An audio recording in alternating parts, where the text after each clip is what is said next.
Bonjour à tous, nous sommes donc le samedi 26 mars 2011. Alors voilà une nouvelle qui va faire plaisir à Kadhafi bombardé, le retour de Johnny.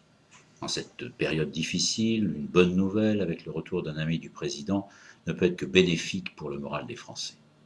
Il était temps que Johnny revienne et mette fin à la fuite des cerveaux français à l'étranger.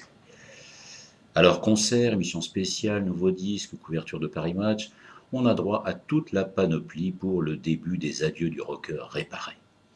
Adieux qui vont bien occuper ses fans pendant 10 ans.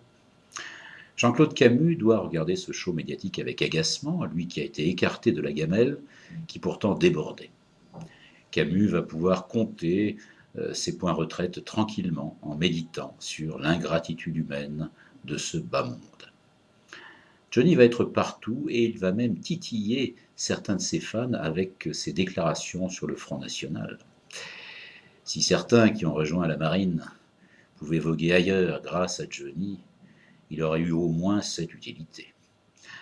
Johnny est une icône, une valeur stable, capable de souder des générations et des catégories sociales à un moindre niveau, et surtout donner cette part de rêve qui permet de s'éloigner du quotidien et de s'identifier à la force animale qu'il dégage.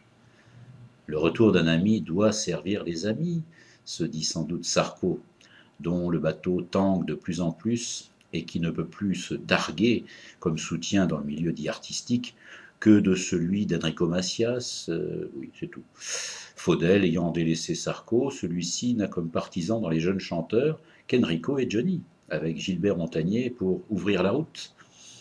Je n'ai rien contre le fait que Johnny allume le feu.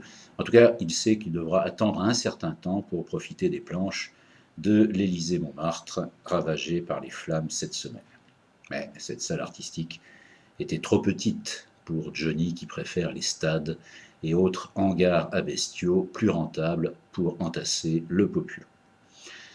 Alors, ce retour va bien se passer, le contexte national s'y prête parfaitement sur fond de maladie vaincue, avec une ode au courage, à la famille. Si je devais faire partie de la meute des pseudo-journalistes et animateurs censés encenser la star et tout ce qu'elle véhicule, je ne serais pas fier. Mais quand on est dans l'action, on ne se pose pas des questions qui fâchent. Et de toute façon, je ne suis pas en situation. Donc le problème ne se pose pas pour moi. J'espère juste qu'un journaliste en fin de carrière, lors d'une émission en direct, improbable, lui posera une question sur la date de paiement de ses impôts en France, histoire de faire plaisir à notre président qui ne transige pas avec la morale et le bien commun. En attendant, à tout le staff médical qui aura redonné les fonctions vitales à une star internationale comme Johnny, je dirais, et encore, bravo.